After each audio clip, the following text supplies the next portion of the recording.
నిజంగా అంత కష్టమా ఒక అమ్మాయిని మర్చిపోవడం? అయినా బ్రేకప్ అయితే తాగడం కంపల్సరీయా? ఇంకేం చేస్తాం, అదే మెట్ల మీద తాగి పడిపోదాం అని ప్లాన్ చేశా. అప్పుడు దిగింది భయ్యా సింపుల్గా ఆటోలో నుండి ప్రశాంతంగా ఉన్న చెరువులో పెద్ద బండరాయిసి గెలవటానికి.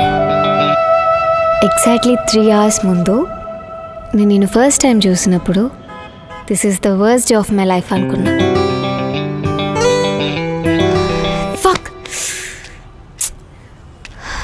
అరే ఉండరా, ఈ అమ్మాయికి చేతిలో తాళాలు పెట్టాలనుకుంటా.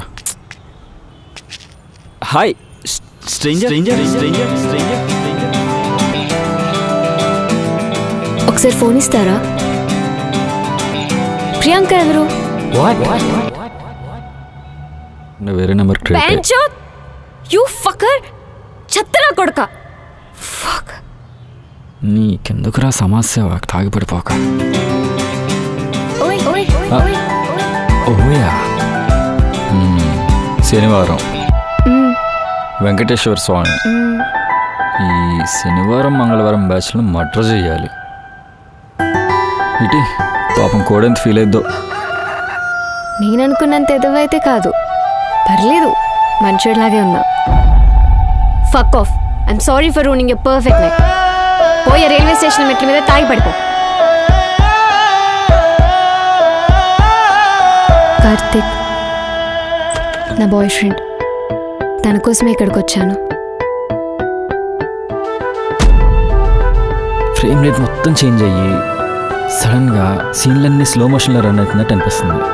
చంద్రుడు ఫ్రెష్గా స్నానం చేసి సెంటు కొట్టుకొని వచ్చినట్టు, చుక్కలు ఆకాశానికి మేకప్ వేసినట్టు క్రేజీ థాట్స్ అన్నీ వస్తున్నాయి.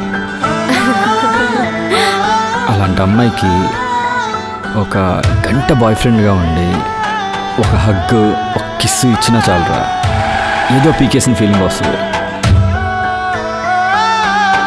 ఎందుకో సడన్గా అన్నీ నచ్చేస్తున్నాయి. ఇలా అయితే లైఫ్ లాంగ్ ఇక్కడే ఉండిపోవాలనిపిస్తుంది.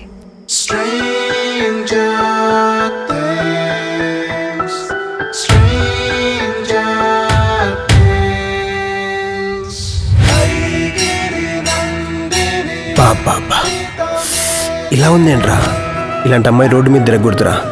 ఒప్పుకుంటే అర్జెంటుగా గుడి కట్టించేసి అందులో 7 ద్వారాలు పెట్టి తలపైన బంగారు కిరీటం, మెల్లో దండేసి గర్భగుల్లో కూర్చోబెట్టాలనిపిస్తుందిరా. ఇలాంటి అమ్మాయిని మర్చిపోవాలంటే మనతో మనం చాలా యుద్ధాలు చేయాలి.